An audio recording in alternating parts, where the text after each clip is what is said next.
Okay, so as urban planners, you're going to be up against some of the biggest challenges out there. I mean, how do you build cities for displaced people? Cities that actually foster dignity and identity, and that are built to last. We're so often trained to think in terms of these temporary camps. But what if a blueprint from 1,000 years ago gave us a totally different way of thinking? That's what we're digging into today. A really powerful historical model for building communities from the ground up. And yeah, it's got lessons that are super relevant for projects like reconstructing Gaza or other cities. All right, here's how we're going to break this down. First, we'll tackle the big problem with modern camps, what's known as the non-place problem. Then we're going to jump into time machine and go back 1,000 years to the Mzab Valley to check out this incredible paradigm. We'll look at the actual blueprint of their cities, see how they were governed from the ground up, and then pull out the key principles for you guys as planners. Okay, let's kick things off with the heart of the problem. When we have to house millions of people who've been displaced, what's our go-to solution? It's the standardized camp, right? But that very solution, well, it often creates this whole other crisis, a crisis of belonging. Yeah, there's actually a perfect term for this, and it comes from the anthropologist Marc Augé. He called them non-places. And think about what that means. They're these temporary anonymous spaces, like an airport terminal or a service station on the highway. You pass through them, but you never feel like you belong there. And the scary thing is, so many of these top-down cookie-cutter refugee camps, they end up creating that exact same feeling, that sense of not really being anywhere. And right there, that's the critical flaw. The whole design is focused on temporary shelter. And what that does is it actively strips away a community's identity, their agency, their control. It basically traps people in this constant state of waiting, of limbo. It makes it almost impossible to put down roots, to rebuild a life, or to create anything that feels like a real home. So, this all brings us to the big question for you, right? As the next generation of planners, how do we get this right? How do we shift our thinking away from just managing temporary crises and toward actually helping people build permanent, dignified communities? Well, to find an answer, we're actually going to look to the past. We're about to explore a solution that's 1,000 years old, and we're drawing from the amazing research of Dr.Benkari here. So get ready, because our journey is taking us to the Mzab Valley in Algeria to see these absolutely incredible Ibadi cities. Okay, so picture this. It's the early 10th century. The Ibadi people are forced to flee their capital because of conflict. They are, for all intents and purposes, a refugee community.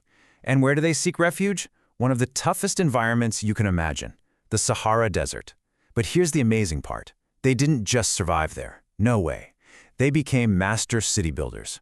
Over the next few centuries, they built this incredible, resilient network of 5 fortified cities. They're called Ksour. And what's truly remarkable is that they're still standing today. And this visual just captures that journey perfectly, doesn't it? On the one side, you see the map of their exodus, their displacement, and on the other, you see the result, the living, breathing cities they built in the Mzab Valley. It's so much more than just a before and after. It's a testament, really, to the power of community-led city building. It's the story of turning displacement into permanence. So, the big question is, how on earth did they pull this off? Let's break down the blueprint they used, and you'll see it was all about participation. What's amazing is just how organized and completely bottom-up their process was. So step 1, find a good site, something defensible with water. Makes sense. Then, and this is so important, the very next thing they built was the mosque, right at the highest point. That was the spiritual and civic core. Immediately after that, the city wall goes up. You gotta have security, right? Only then did they start dividing up neighborhoods for the different clans. And the building itself? It was all done collectively, using this tradition called twiza, which basically means everybody pitches in. It's a community effort. And here you can see what that process creates. It's this dense, organic city that just radiates outwards from that central mosque. You have to understand, this wasn't just some random aesthetic choice. The actual physical structure of the city is a map of their social and spiritual values. It's brilliant. Now, for us as planners, this is just fascinating. They basically created a 15-minute city 1,000 years before it was a buzzword, and check out how they defined it. The city's boundary wasn't set by a wall or a road. It was set by a human scale. It was the maximum distance a person could walk from the edge of the city to the mosque in the time between the call to prayer and when the prayer actually started. How cool is that?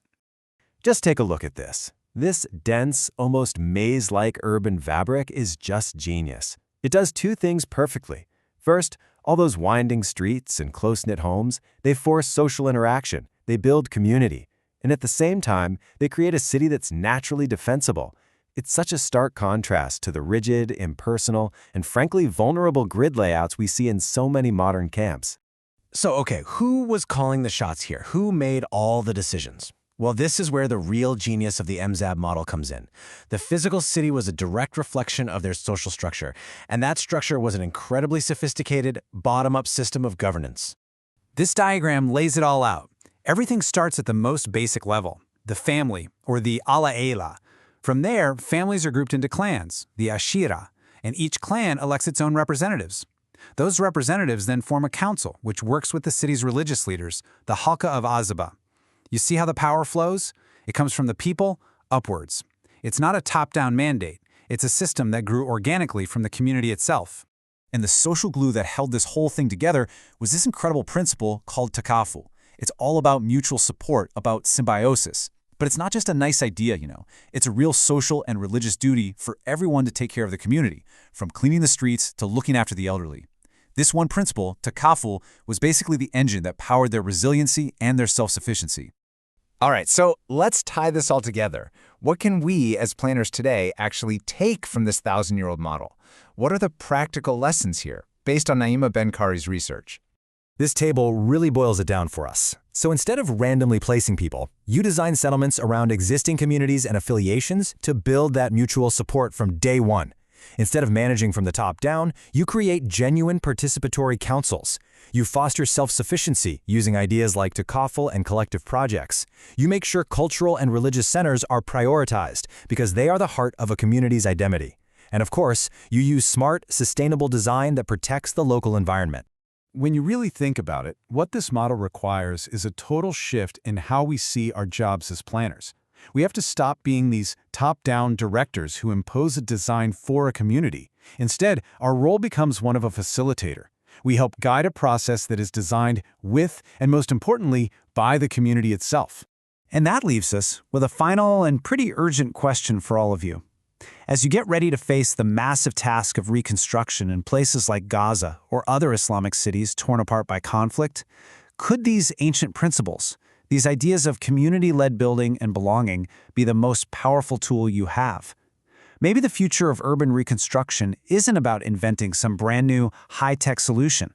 Maybe it's about having the humility to rediscover the wisdom that's already rooted deep in our own past.